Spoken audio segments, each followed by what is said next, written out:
Ray broke up with me. Can you believe it? Kind of, yeah. I mean, you're like a horrible cunt to him, so... I'm sorry, Marnie. It's just this man drama cycle is so endless. I can't keep up anymore. Ray was supposed to break the cycle. And besides, he was just supposed to be grateful that I even wanted to talk to him. Anyway, I'm sorry. I didn't mean to top your news. So, what do you got? Well, I'm pregnant. That's very funny. Not a joke. Just what's going on in my uterus. Holy fucking shit. Hannah, how did this happen? How does anything happen? I went to the Hamptons.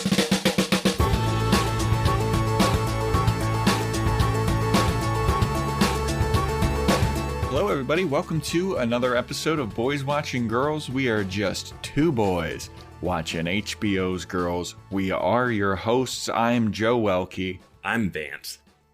And today, we're discussing Season 6, Episode 6, titled Full Disclosure. This is overall episode 58. It was directed by Jamie Babbitt, written by Murray Miller. The original air date was March 19th, 2017, to an audience of 576,000 people, 0.576 million. And this is a big episode, man. The biggest. The biggest. Yeah, the biggest thus far. Yeah. And I was going to say, I thought you had one of your predictions right about what the title meant.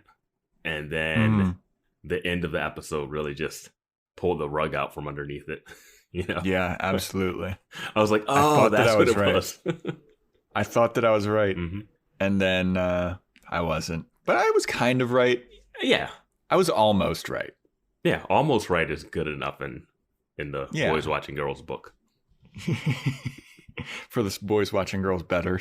Yeah. Yeah, so we got two main stories. We got a Hannah story, we got a Marnie story. It starts out with Hannah and Marnie at the beginning, and then they just diverge from there.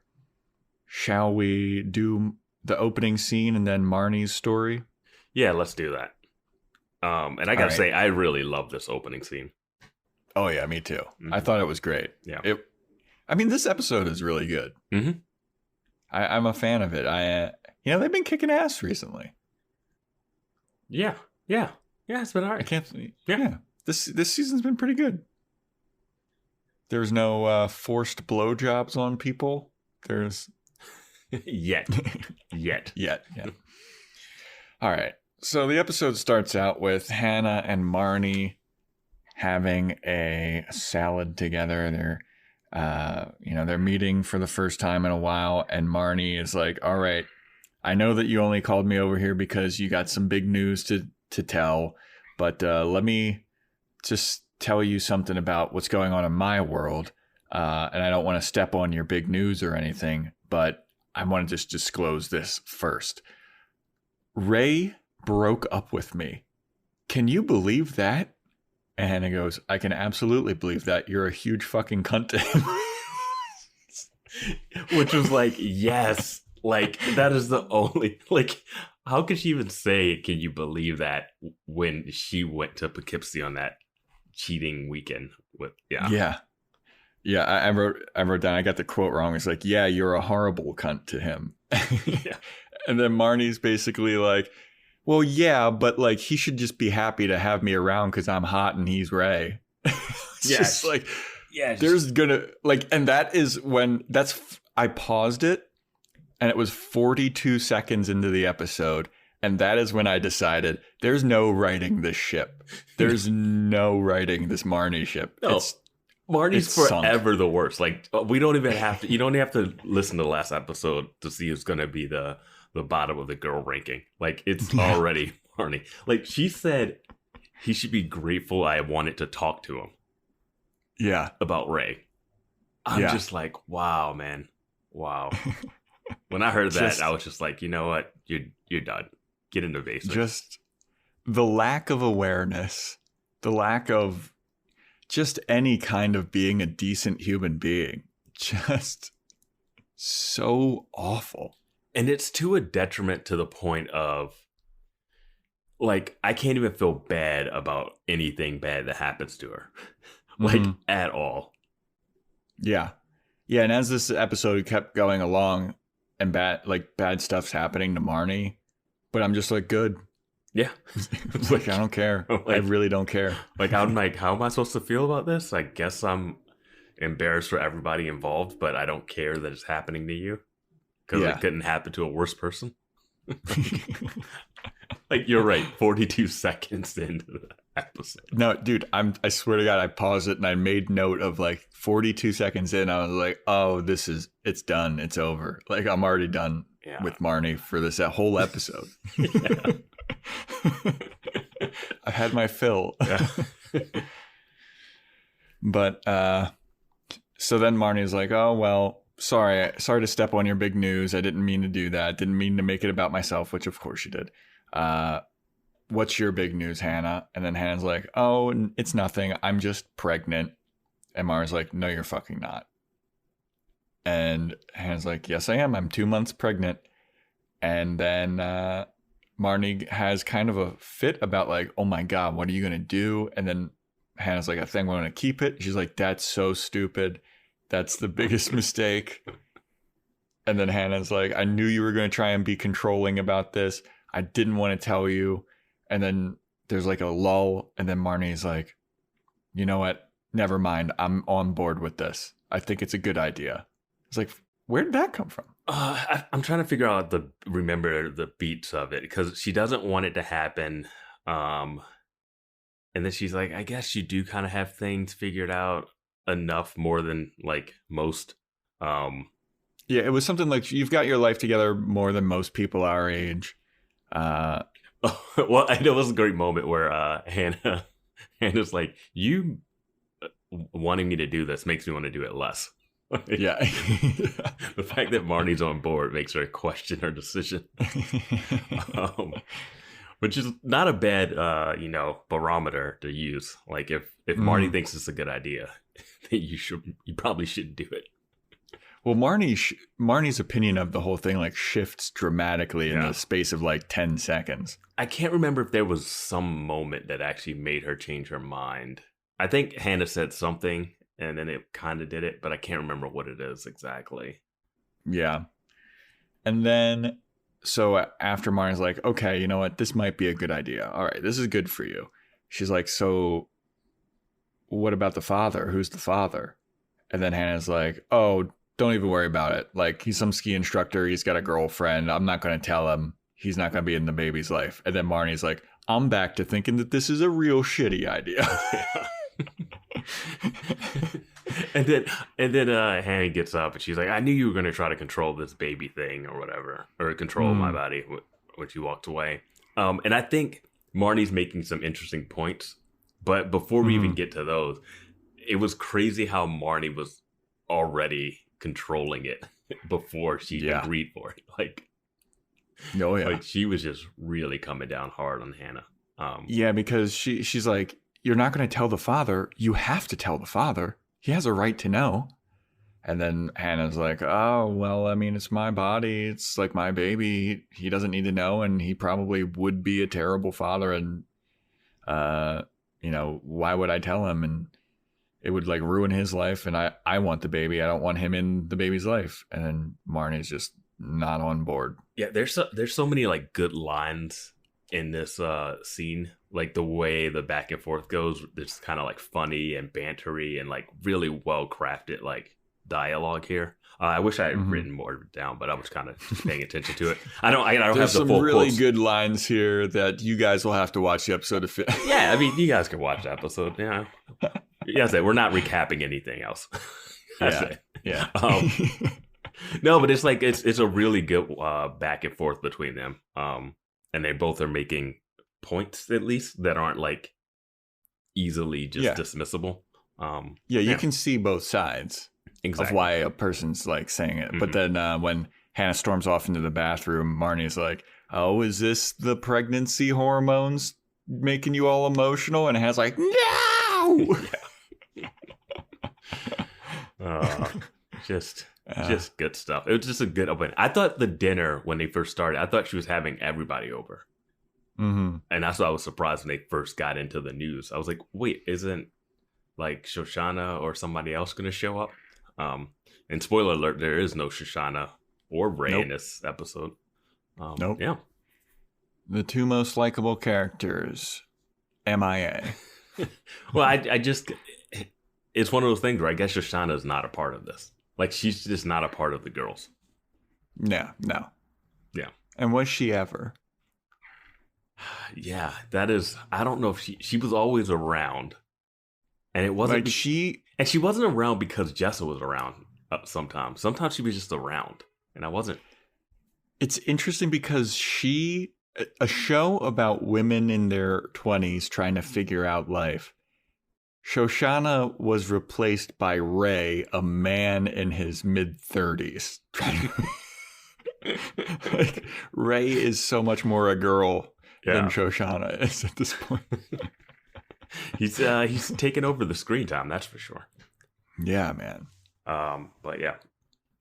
So then we get the title card, and this is where the paths diverge. All right.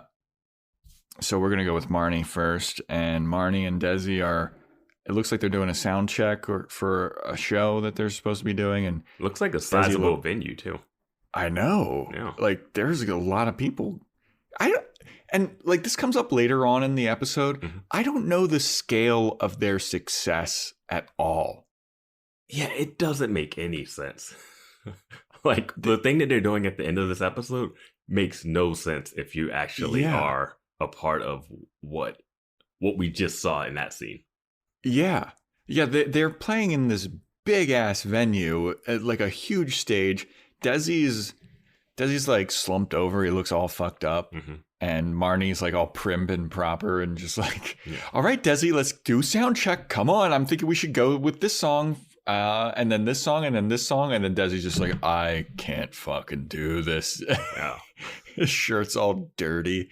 He looks like he hasn't showered in weeks. Yeah. And I feel like this is both of their only jobs. Well, that's what Marnie basically says, because Desi's like, I can't do this. Like, I'm so stressed about this, and I've been stressing about it for 2 weeks. And then Marnie's like, Desi, I don't think you have another job. We need the money. And he's like, money? Who gives a fuck about money? Like, this is awful, and I hate doing this. And Marnie is just like the coldest once again.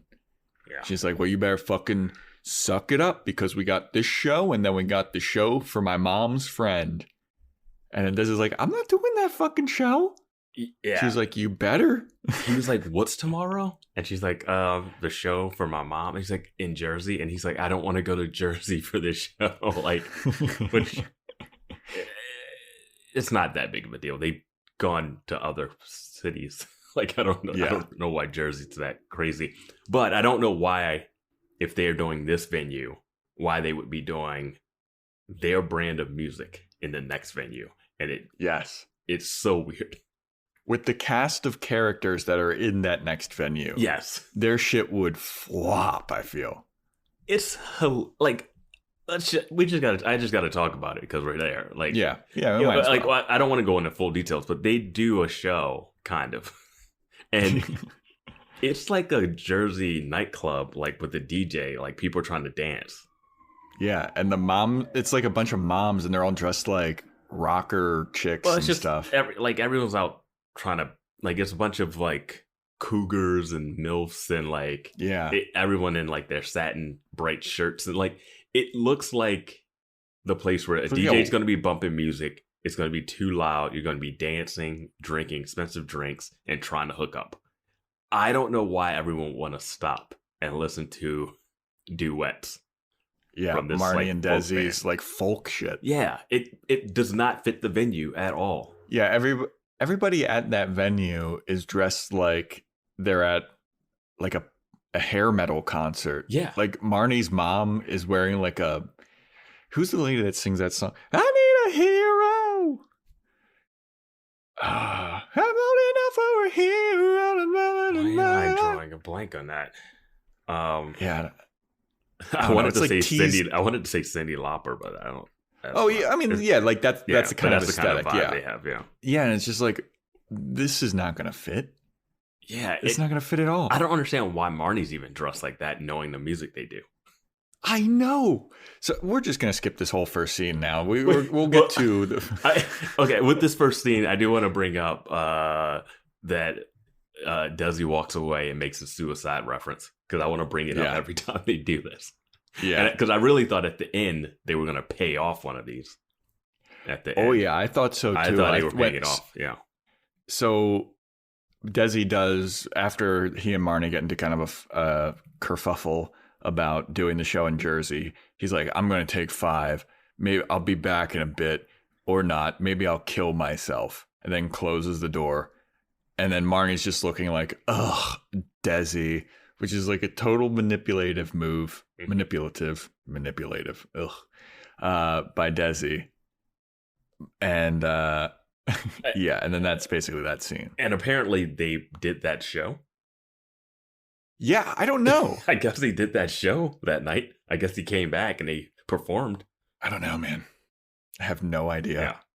But then the next time we see them, it's Marnie outside of, I think the place is called La Vue. La Vue. Yeah. But it's that bar that we were talking about earlier, and she's waiting outside there with her mom, and the sound check guy comes out, and Marnie's like, "Where is Desi? He's late again. Where's Desi?" Well, she's there with her friend, right? Is that her mom and friend? The mom's friend, Sharva or something? Yeah, Sharva. Yeah, and they're doing the show for Sharva because it's her birthday. Yeah, and then so Desi's MIA. The sound check guy comes out, and he's like, "Hey, are you guys gonna sound check or what?"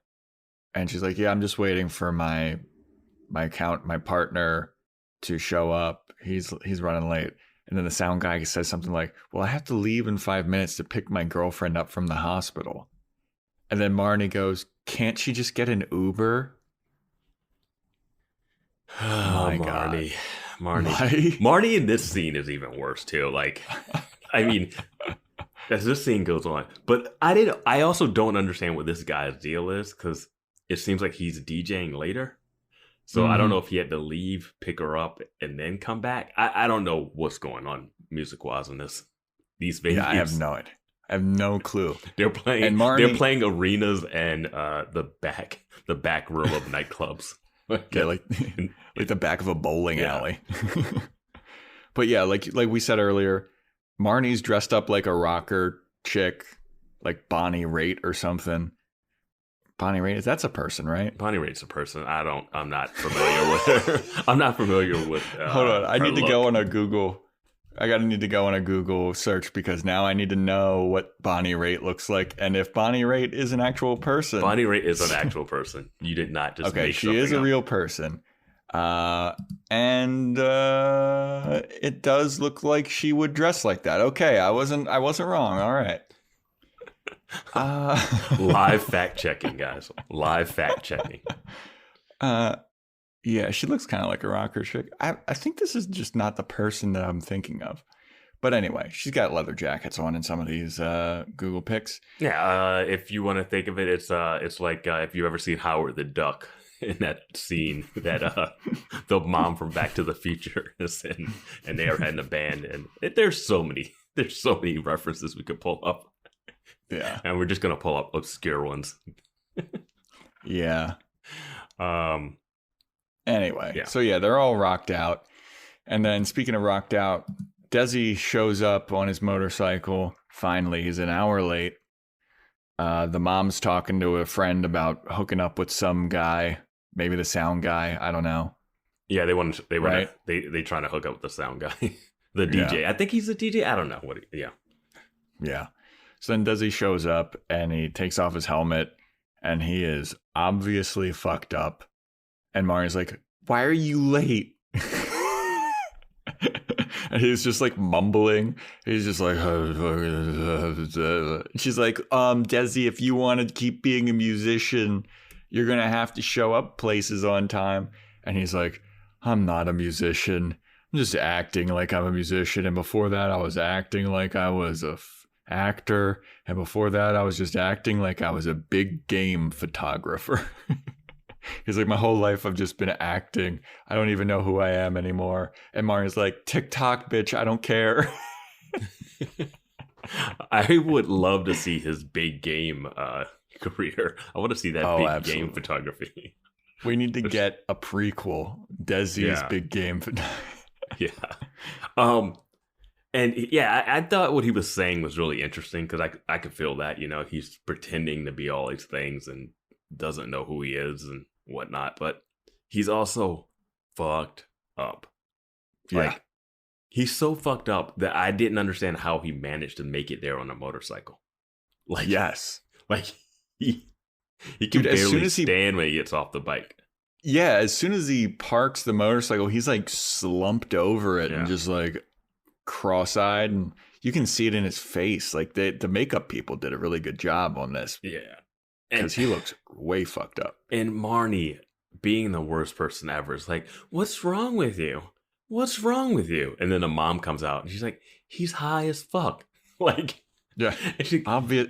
Like, I love that the mom is even like, yeah. And the mom's like, you should know that. Like, Marnie, you should know when someone's high.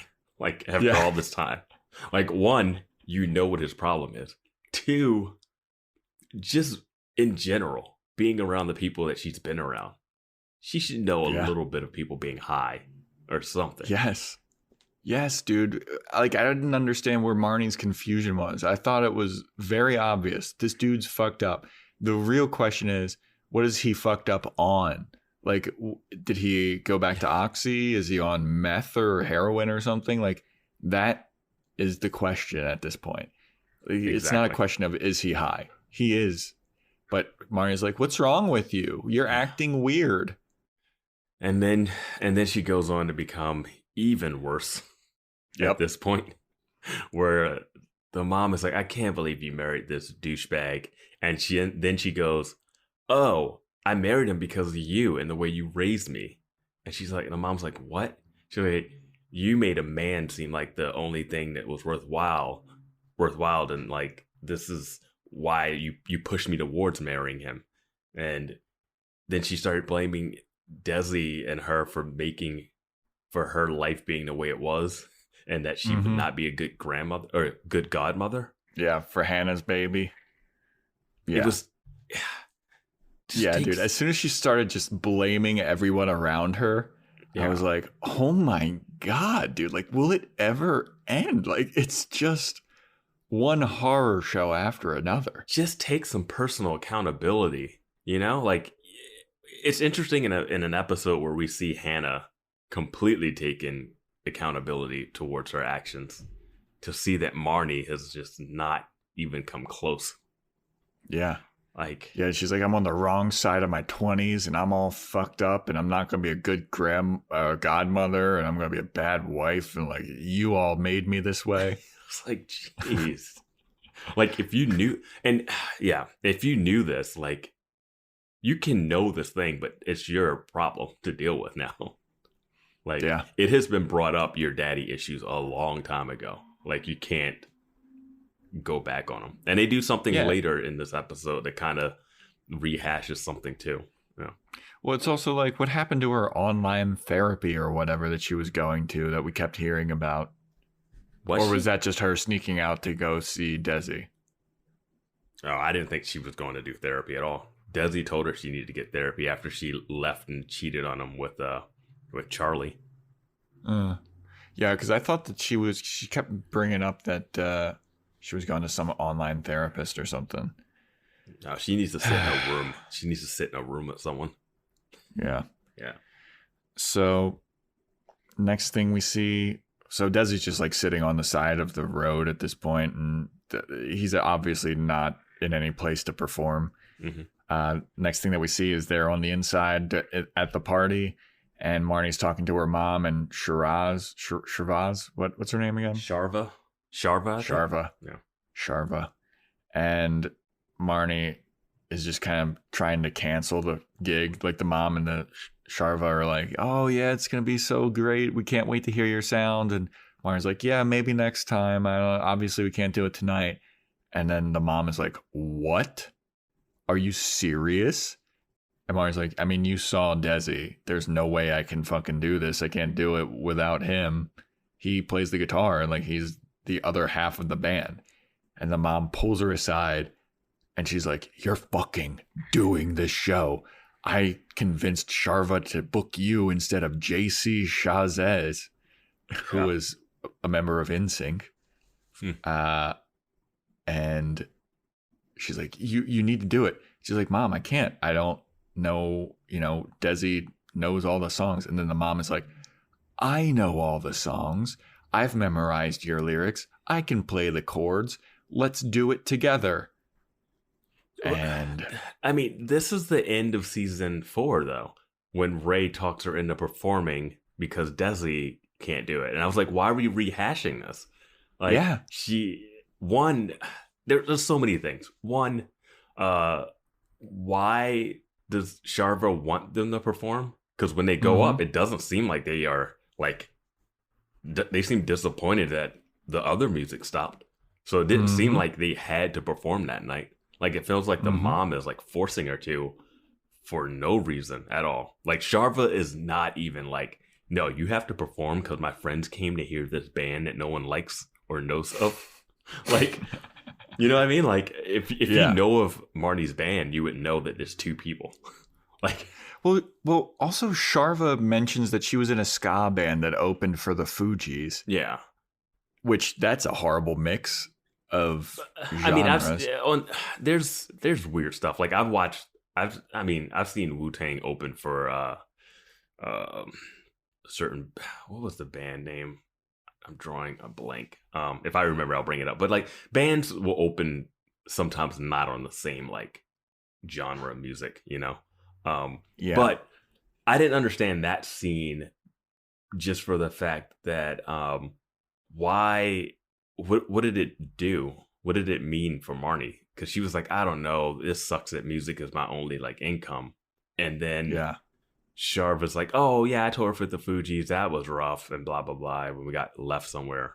And she's like, oh wow. And I'm like, oh, is that gonna make her not want to do music because you end up like Sharva, or is that more motivation? Like, I didn't understand. Well, this is what I didn't understand.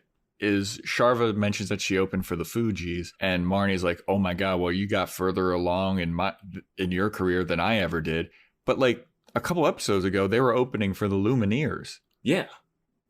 And they were just playing in that giant fucking venue at the beginning of the episode, it seems. And apparently they signed a multi-state tour recently, like that she said when they were outside. So I'm like, I don't know if she's like, because we never find out what Sharva does now. And it's not like, oh, you got further than me and your life turned out great, or you're hanging out with my mom trolling for booty.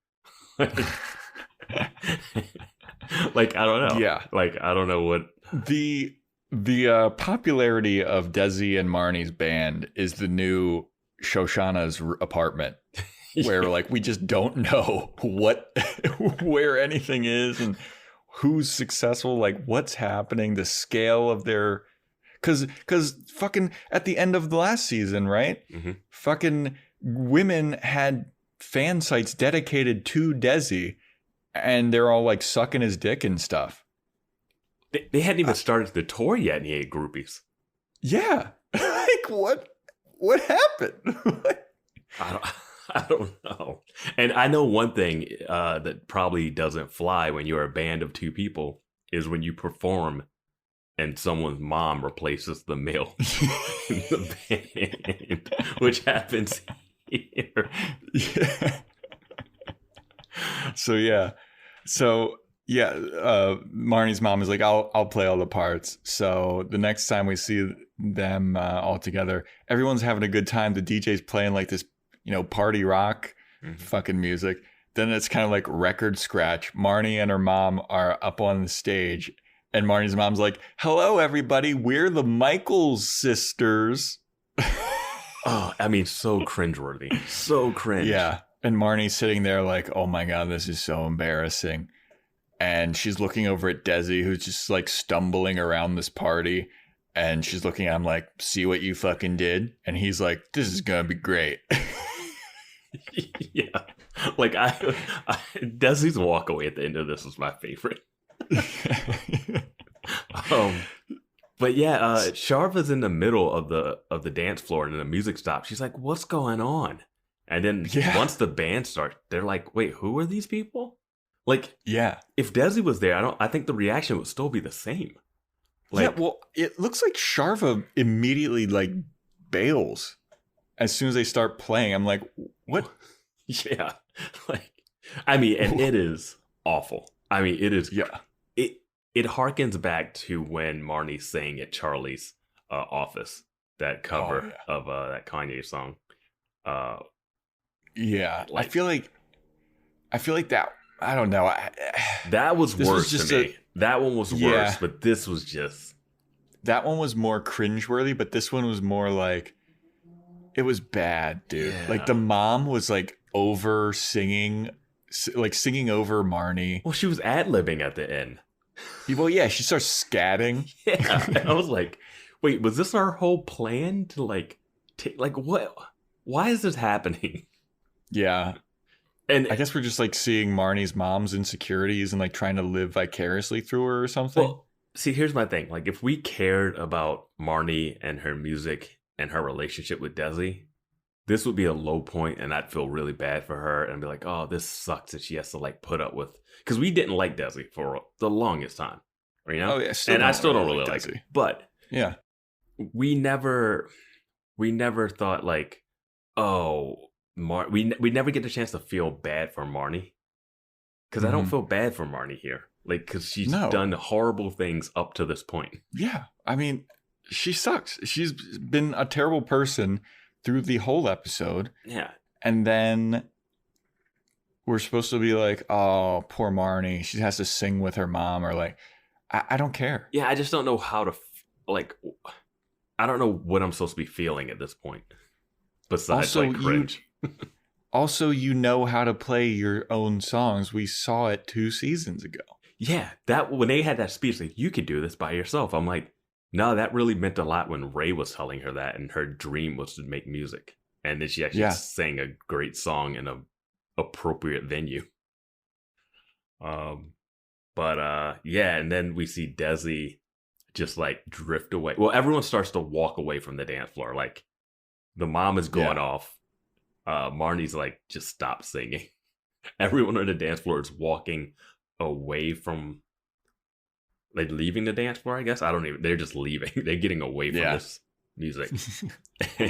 And Desi just, I was like, oh, is Desi going to run up on the stage and kind of like just feel bad for Marnie and just kind of sing to like help? But no, he's like, he just turns, dips. And this is where he goes outside. And I was like, oh no. We're actually going to get the badness, because he goes out and he starts to try to start his motorcycle, and he can't start it. And I was like, he's going to get on this motorcycle and just, we're never going to see Desi again, which would be perfect for Marnie, because then she could like milk his funeral and death forever.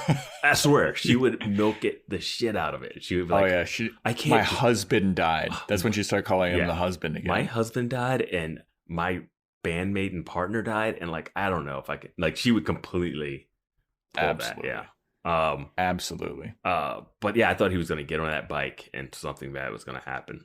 But no, he can't start, and he pushes it over and walks away, and just says something like, "Bye, Marnie." Or something like that, yeah. Yeah. And that is the story for Marnie and Desi. It's been a ride. I mean, I don't know if we've seen the last of Desi, but what an interesting thing, man. Right? Like, I also think that this is a little bit of Lena Dunham and the writers of this show have no idea how the music industry works. That's why I think that we don't get, like, you can tell that they have a good grasp of how the writing industry works, because, you know, she's a writer and she has experience like that. But I feel like this is just like, with the scale and not knowing how popular they are, I feel like you just have no idea how it works. Or maybe I have no idea how it works. Yeah, maybe. Wasn't Jamie Babbitt, he's one of the directors, doesn't he? Or Peretz, weren't they music? Oh, yeah, they were in a band. Yeah. Oh, well then maybe we're wrong. Maybe the music industry is like this. Or you just have to cram some stuff into an episode, you know? Maybe. Yeah. I mean, but I just have no idea how popular they are at all. I wonder who's bankrolling these tours of theirs. Right? How do they survive? Because this sound check in the beginning was so big, and then they showed up with like no equipment to the other venue. Yeah. So like I don't know. Desi shows up. A guitar. That's about it. Desi shows up with his acoustic guitar and fucking a whole lot of heroin in his system or whatever. I just. Yeah.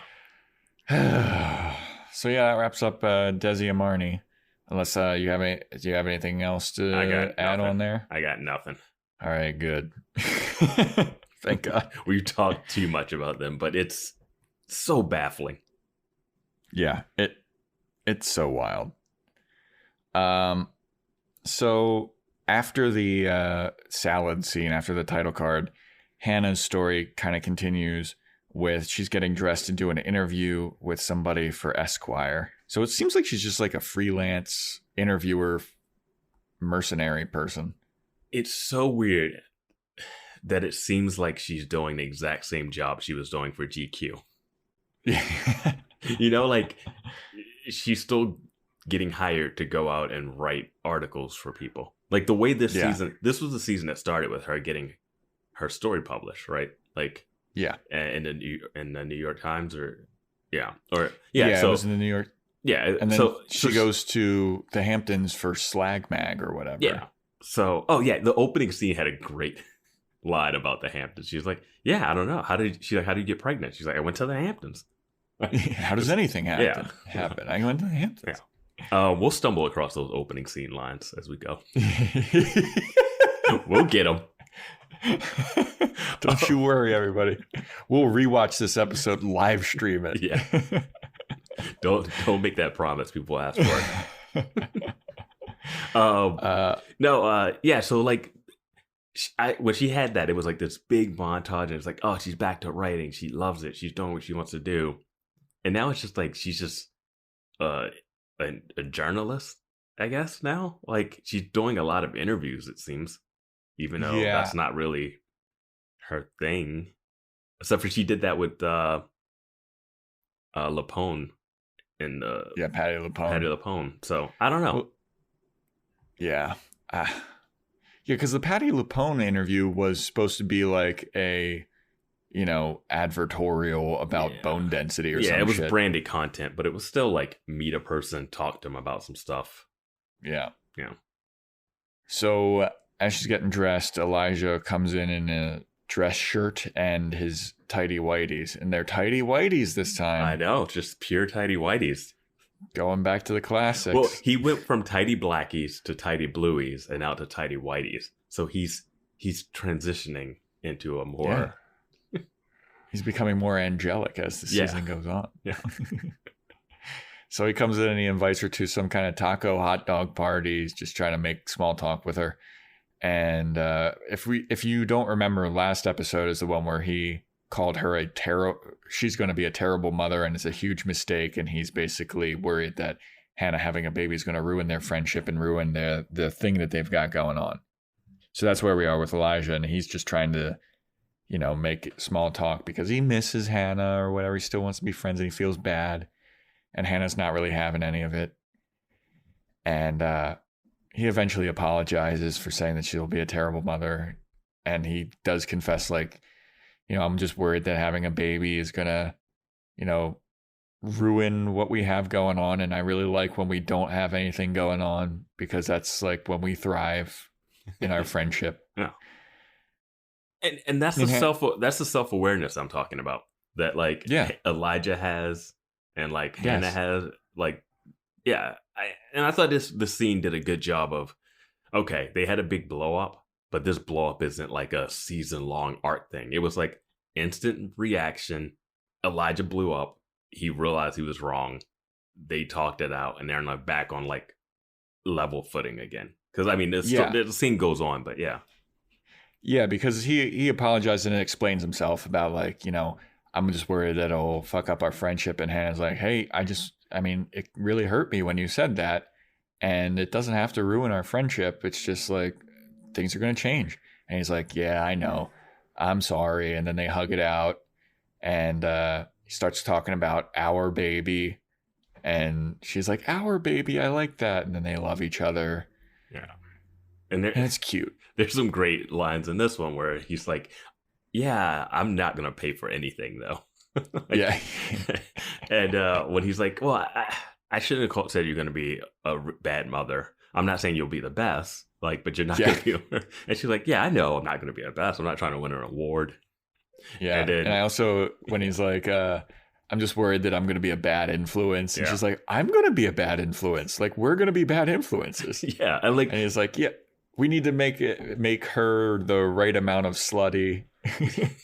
Like, yeah, it's just like they both like they know their flaws and they're not like shying away from them, you know?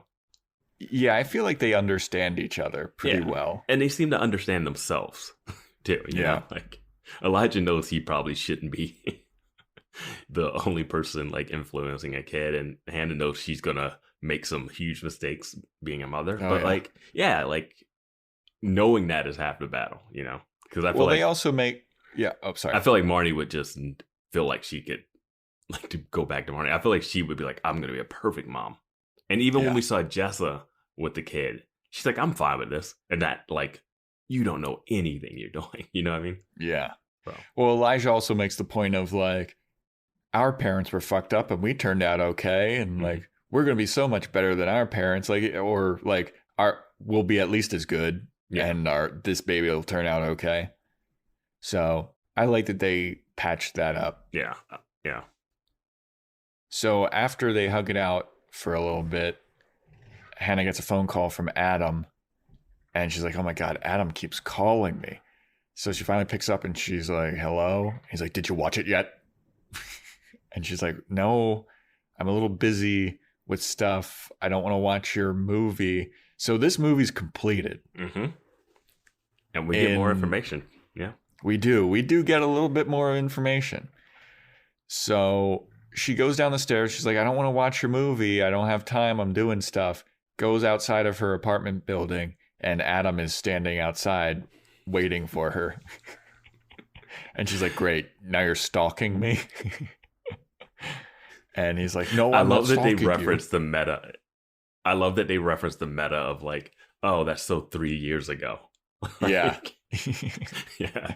Back when Adam was a stalker. Yeah. It was great. Yeah. But yeah, then Adam's just kind of being like, you got to watch my movie. You have to. And Hannah's like, I don't want to. And he's like, well, I need you to watch it to make sure that it's like real and it's accurate and I'm not making up shit. And I want you to see, like, are these the things that you felt when we were in our relationship? And Hannah's like, probably not. She's just giving him a bunch of sass and then eventually drops the bomb that she's pregnant. And he's like, are you serious? Who's the father? Is it Jan? And she says, no, it's not Franz. Yeah. Because when he said Jan, I was like, who's Jan? Yeah. And she was like, no, it's Fran. I was like, oh, that's hilarious. Yeah. So good. Yeah, like she's definitely angry. She's gritting her teeth, talking to him. And Adam does such a good job acting this scene of being like, he really wants her to see it for the right reasons. Yeah. You know? Yeah, he doesn't want to fuck her over. Yeah. And then this scene, we also learn that it's a 47-minute movie. Mm-hmm. It's been 2 months. She's been pregnant for 2 months. So, yeah. No. They cranked this thing out fast. So, I'm guessing that they would have been able to. I feel like you can make a 47-minute long movie in a month. Am I wrong? No, you could definitely do it. I mean, especially considering it seems like it's just 2 people. Yeah. Yeah. It's doable. It's doable. Yeah, it's I know we were like losing our shit last episode about like what? But now that we have kind of a bit of time scale, I'm like, okay, we can. It's doable, but it's still long. Like people have spent longer to make like 10-minute movies, you know? Yeah. It is a bit of a stretch. Yeah. Like Yeah, there's commercials that have lasted longer in production and like to finishing, like so yeah, for the fact that when they first started talking about making a movie, they had to Google how do you make a movie. You know what I mean? Yeah. To like now 2 months later they have a completed project. Like editing takes a while, like sound design, like it's just stuff takes a while. It just takes a while. It's doable, it's feasible. And Adam had to handwrite the script. Yeah, I mean, yeah, it's a little truncated, probably just because otherwise you got to show like Lena Dunham have the baby, like and all that stuff. So like at that point, so yeah. Vance, let's make a fucking movie and see how fast we can do it. No.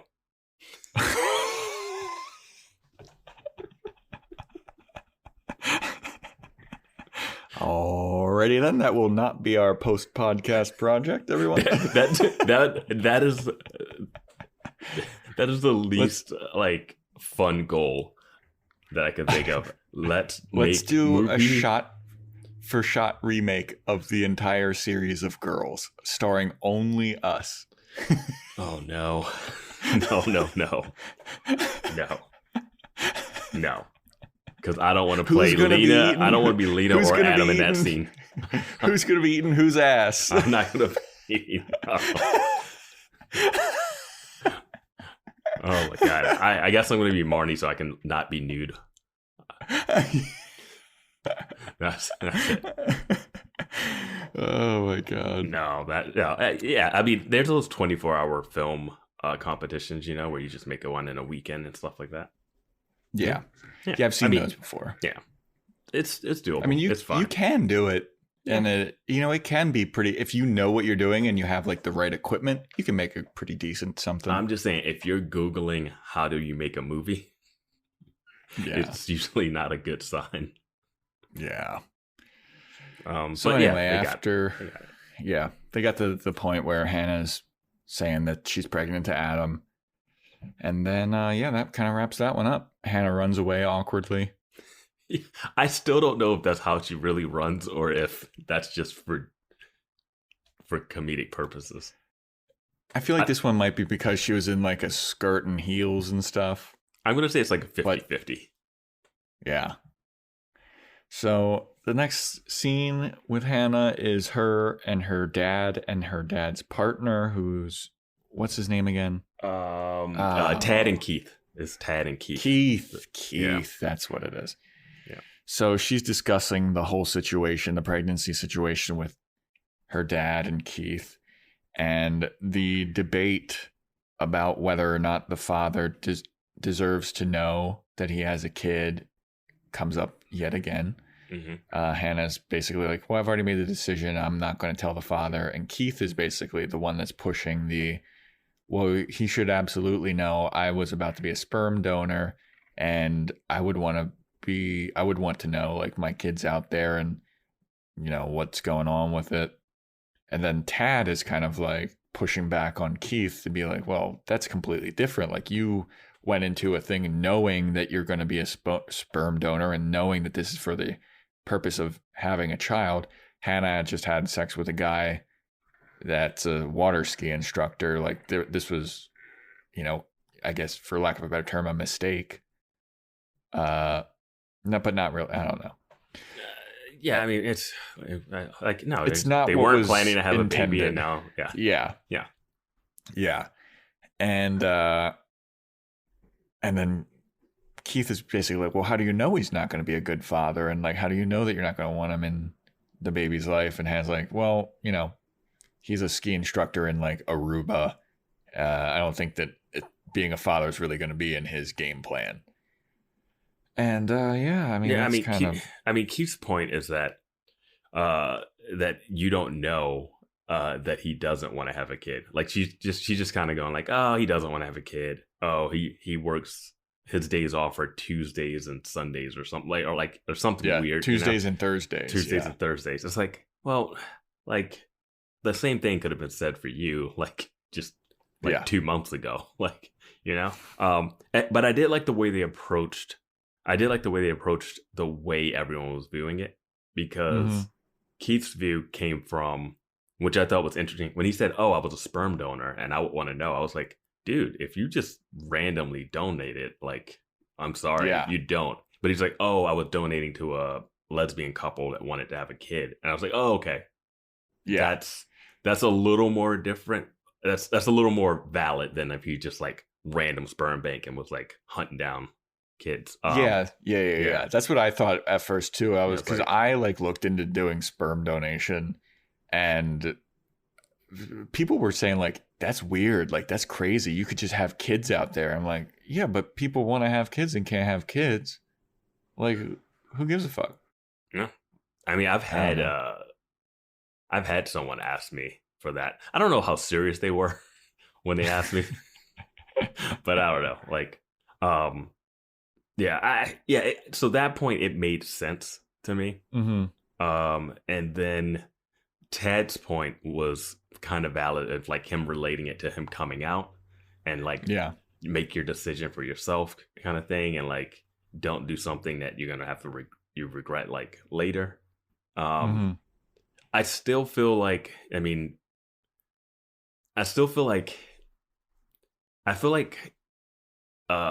Jean-Louis has the right to know. Paul Louis has the right to know.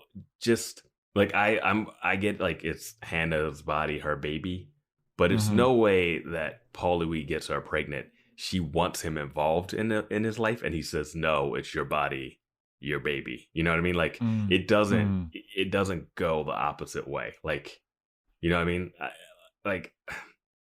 It is a very tricky and nuanced thing, and that's why I think this episode does a great job of, because it shows like it raises multiple questions and points about like, should the father be involved, and does he have the right to know, etc. Yeah, because like, if Hannah was like, "Oh, this is your baby and I need you to help pay for it," like, the courts would say that he has to help pay for it because it's his kid, right? Yeah. Like, but then she could also say, "I don't even want to let him know." It's one of those interesting ones where, I don't know. I feel like, I don't know. I would say, in my opinion, that she could let him know that this happened and say, "Hey, I'm fine with doing it myself." But with the fear that she could have with that is that he would want to be a part of it, of the kid's life, which in a way also, like, it seems weird that he couldn't be, that you would just keep that from him too. So it's a weird, I don't know. I think you'd be chill enough, but you never know how people are going to react. So yeah, I mean, and this is such a tricky situation, which is why I think it was so dope that they just showed all these different points of view on it. Well, they did this with Mimi Rose and Adam. When she got the abortion without Adam knowing. And that was a weird one. Knowing what we know about Mimi Rose now, like first you're like, "Oh, that was strange how casually," and then you're like, "Oh, she's not all there." So yeah. So in between this scene and later scenes with Hannah, we get an Elijah side quest where he has a second job now at a retail store. And he's just sitting. Yeah. It looks like kind of a high class type of place. And he's just sitting there with his coworker, and they're bored out of their minds. And his coworker has an audition. She asks Elijah to run lines with her. And then they start running these lines, and they're like going full out with this scene. And the scene is a very intense scene where Elijah's character had just done a hit and run and killed a little girl. And they're like yelling this. There's customers walking in the background. And Elijah's like, "I hit a girl and I just left the scene." And this scene, after that, his coworker's like, "Wow, you're really fucking good at acting." So this scene is like his re-sparking the acting flame. Yeah, that I was fine with. I got some notes on the scene that they were reading. Okay. Let's hear him, Vance. Director Vance Tucker, everybody. So the scene is he hit a little girl on his way home, drunk driving, basically, right? Mm-hmm. And then the woman he's talking to, I guess his wife or girlfriend, really seems to get upset about the cheating part and not the hitting the little girl part. Like, that's the part that's like, what? You were meeting another woman? I'm like, he might have just killed a kid. Let's put some stuff into perspective. Like, let's find out if this little kid's okay, and then we can get back to the infidelity. I don't know. I was just like, wow, okay. Weird way to have that twist. I wasn't even really paying attention to the actual scene because I was just looking at I was waiting for the people in the background to start reacting to Elijah and think that he had actually like done a hit and run, and they're like, oh my God, we got to call the cops on this guy. Yeah, that's too lowbrow for this show. They wouldn't have done that. Yeah. There were some like reactions in the background though, like just people looking over being like, what? But they weren't going to do that like classic sitcom misconstrued What a information hilarious thing. misunderstanding. Wait, I thought you said you were going to be there at 5. I thought you said you were going to be there at 5. Like 5 p.m., 5 a.m.? That kind of... So yeah, but basically the gist of this is Elijah wants to be an actor again, or it's inspiring him again. Yeah, we're really cramming in his dreams real late in the series. Oh yeah. Oh yeah. Yeah. I'm like, isn't that what he always wanted when Adam got to Broadway? Like, right? Like, dude. Yeah. So many peaks and valleys in this show. Yeah. Yeah. And then, so Hannah's at home. She is working on her article for Esquire, and she gets a knock at the door, and it is Jessa. Hannah lets her in. She's like, I can't believe that you didn't tell me. I can't believe I had to hear that you're pregnant from Adam. And Hannah's like, I mean, did you really expect me to pick up the phone and call you? Like, and Jess is like, why? And Hannah's like, are you really asking why? Like, you're fucking, we have beef. Yeah.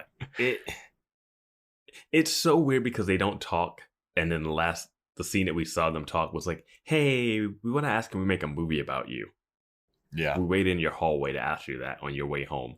And it's like, wait, you guys, we haven't had a scene where you guys hashed this stuff out yet. Like, we haven't had the Elijah scene that we had earlier in the chat from them. Yes. And we have not. Yeah. So I'm like, okay. And now this is it. This is that big blow up scene. Yeah. And whose side are you on here? I'm on Hannah's side just because Hannah feels that way. Yeah. I mean, I can't invalidate her feelings.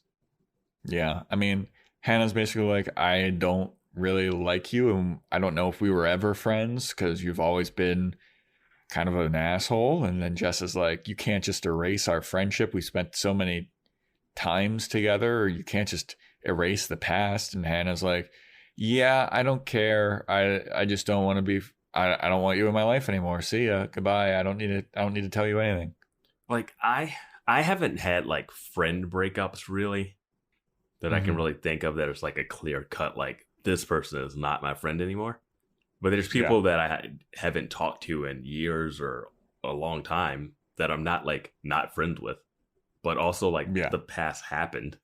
And there's people I was definitely closer with before that I'm not as close with now. But like, I don't invalidate the past of those memories, but those memories don't, like, just because you had those memories doesn't mean like you're having the exact same friendship years later, you know? Yeah.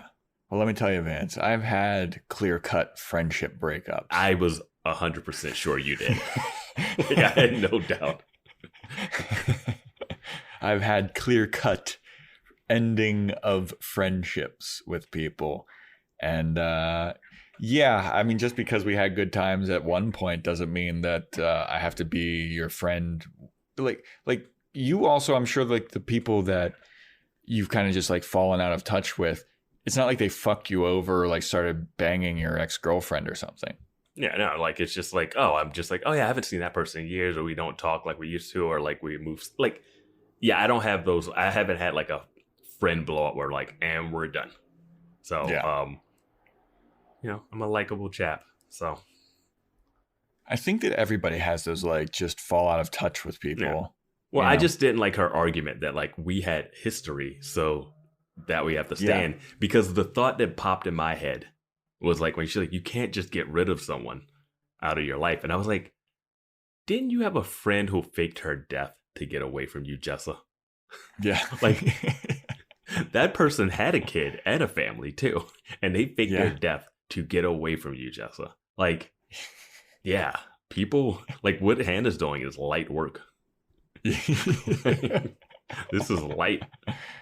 Yeah, this is nothing compared to the shit that you've gone through. Yeah. But and the self-awareness again with Hannah being like, I know I might be a psychopath, and yours, and Jess like, I'm a sociopath, you're a psychopath, and Hannah's like, yeah, probably. But like, I don't want to like, I just don't want to be friends with you anymore. And it was really, I wasn't sure if Hannah was going to go through with it, really, because we've seen her not be able to do this. Yeah, I was kind of oddly proud of Hannah for standing her ground and just being like, yeah, I don't care. No. I don't want you in my life. And I'm not like 100% against Jessa here, but it's tough for what we've seen, if we're talking about the past in episodes, to be like, oh, you were really good friends with Hannah this whole time. Yeah. Because I'm like, I don't know. Like, are you trying to be friends with her now because she doesn't want to be friends with you? Like, you know what I mean? Like what she wanted to do with the lady that faked her death. Like, she was mad that that person left her. Not, it's kind of like a Jessa thing. Like, if you leave me, I feel like I need to have you back, as opposed to. Like Ace with Mimi Rose. Mm-hmm. Like, she wants what she can't have. Yeah. Yeah, and that's what it feels like. It feels like she didn't have a problem ignoring and being a... Yeah, she was mad. She was mean to Hannah when she was moving, too. When she was leaving New York, she got real pissed off. Like, she has the abandonment issues. And, like, that's what she's dealing with. And I'm sorry, what you did caused this abandonment. So, yeah. So Jessa leaves. Hannah just kind of fucking sits back on her couch, goes back to work. Then the next thing we see Elijah cooking up some veggie burgers for the two of them because it's veggie burger night. And he's rambling on about how he's like, maybe I should be an actor, but should I be, if I'm a Broadway actor, skilled actor, should I be doing things that are less than Broadway? Or should I make my sole focus Broadway? And Hannah's just kind of sitting there, not really listening, it seems like. Gets up, walks into her room, closes the door. Elijah's like, but it's veggie burger night. Like, he's just rambling on. But I feel like that's what you get with Elijah. Like, oh, yeah. Yeah. Yeah, that's... But he doesn't realize she just had this Jessa conversation. Yeah. And he also doesn't realize what's about to happen, which is Hannah goes into her room and makes a kind of half-hearted attempt to call Paul Louis. She calls the resort that he works at and is like, hey, is Paul Louis there? He's like the head water ski instructor. And the person's like, oh, I'm just a receptionist. I don't know anybody. I think she was like, I'm remotely. Remote, yeah. Yeah. And Hannah's like, all right, you know what? Never mind. Forget it. Hangs up the phone. And then opens up her laptop to watch Adam's film, which is titled Full Dis Closure. Yeah, I almost went back to try to it's colon. Yeah. Full disclosure. Like, God, that's so arty. Yeah. Yeah. Yeah. Yeah, and that's where we get the title, apparently. Not Yep. I guess there's a double entendre element to it, but Yeah. I'll give myself a 45% correct. Wow, you're not going to go 50? Nah, I'll go 45. Because she never doesn't actually disclose it to Paul Louis. Okay. Look at but you. There is discussion about disclosures. Yeah, look at you showing some self-awareness. Yeah. I'm a Elijah Hannah right now. You might be a better person when we're done with this series. Doubtful. Read our reviews. Anyway, so it starts to watch the movie, and it's the first scene is Adam fucking Hannah or Mira, and like super hardcore, and then Hannah just turns away and she goes, "Great, it's a porno." Which was just the greatest. That line delivery is money. Yeah, it was so good. Yeah. Great, it's a porno. But as she keeps watching, she gets really sucked in and is like, oh my God, this was our relationship. This is like raw and emotional. And this is how Adam really felt about it. And this is like our relationship. And that's kind of where the episode ends, except for there's like a scene during the credits that is from Full Disclosure that shows how Adam and Hannah met. Oh, I didn't even watch that. I didn't extend through the credits. Because the last thing I saw was when the Mira character gets out of bed. He's like, "Oh, I want to stay in bed like this forever." She's like, "I got to get out of bed because I don't want to get a UTI." And I'm like, damn it, she nailed it. Yeah. Give this woman an award. Speaking of which, that actress, I looked her up. She is the youngest like Tony Award winner for a Broadway play that she was in. Yeah. What play was she in? I'm gonna look it up. But the line that got me was like it's just Adam's in bed and he's looking looking at her. Like he's looking into the empty space, so he's staring at Hannah, and he's just like, bed's getting cold, and they're both like looking at each other, and it's got this are they gonna get back together kind of vibe, Yeah, or it was like, oh, they're meant to be together. Like it was a very like emotional scene, it seemed like. Yeah. She Daisy Egan, she's the one playing Mira, I guess.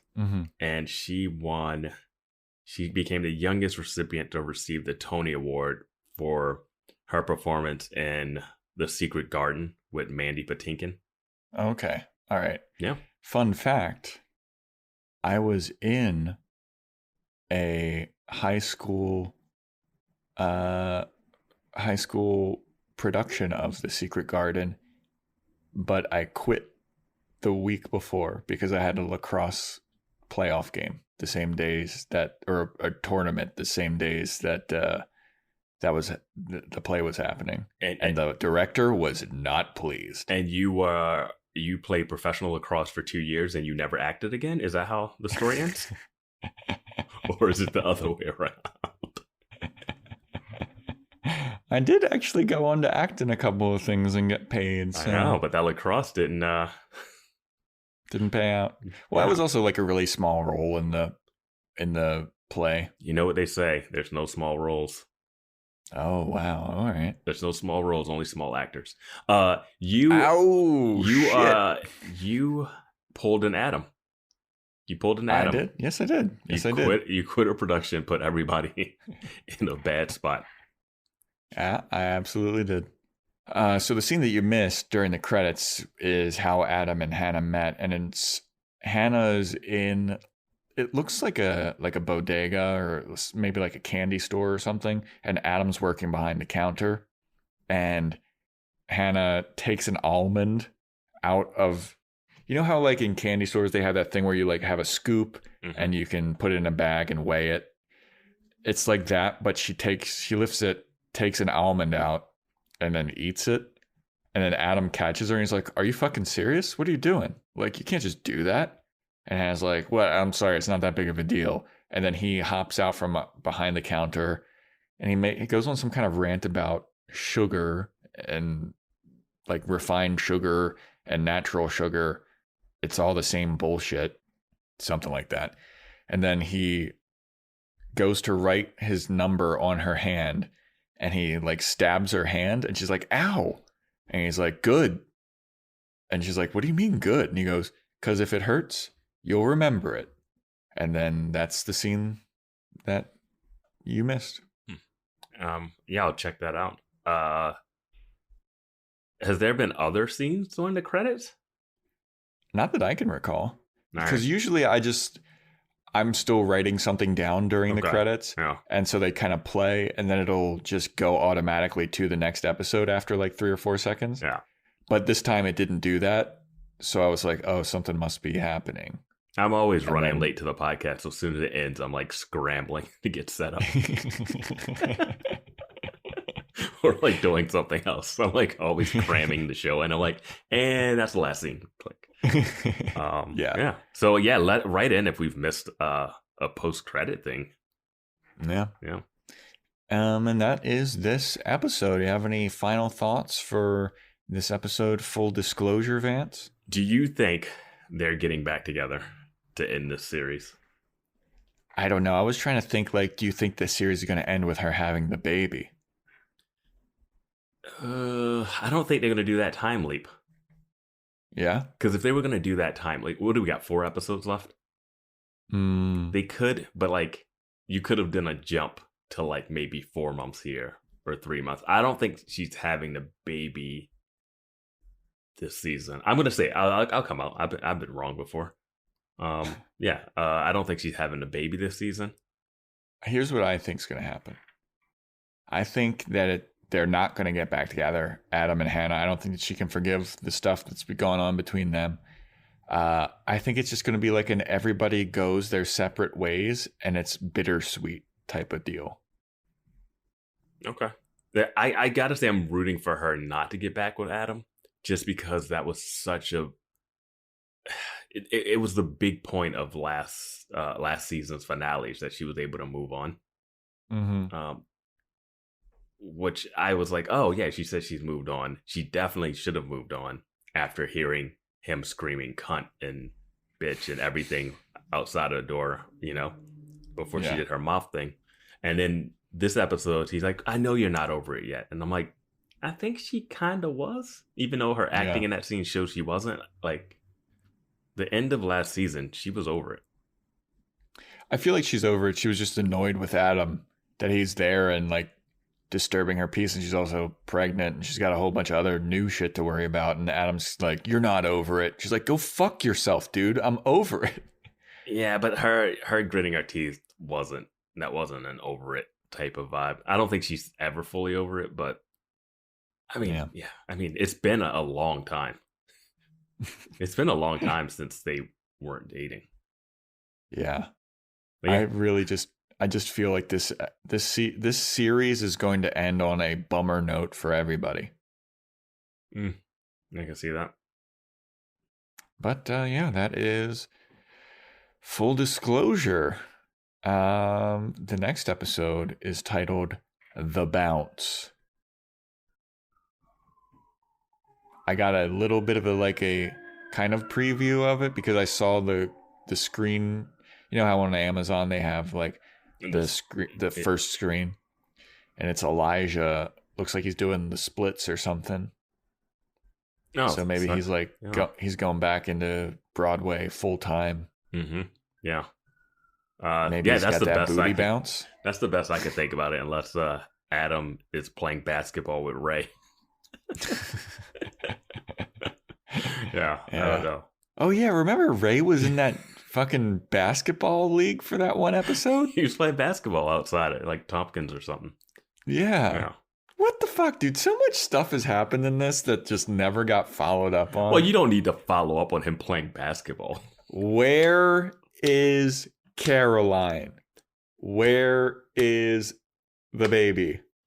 I will say the Caroline thing, like, even without the baby, finding out what happens to Adam's sister seems like something that needs to be remedied before the end of the show.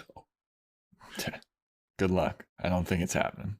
I don't know. I didn't think Paul Louis was going to be a character that we ever needed to remember, but here we are. That's true. He's the papa, the baby daddy. Yeah.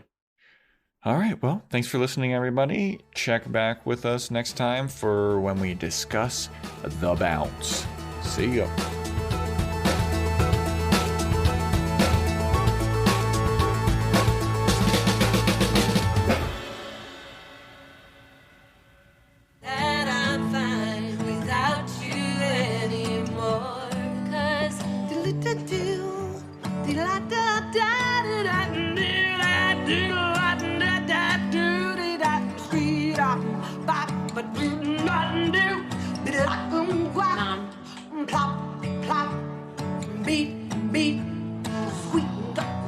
But it's veggie patty night.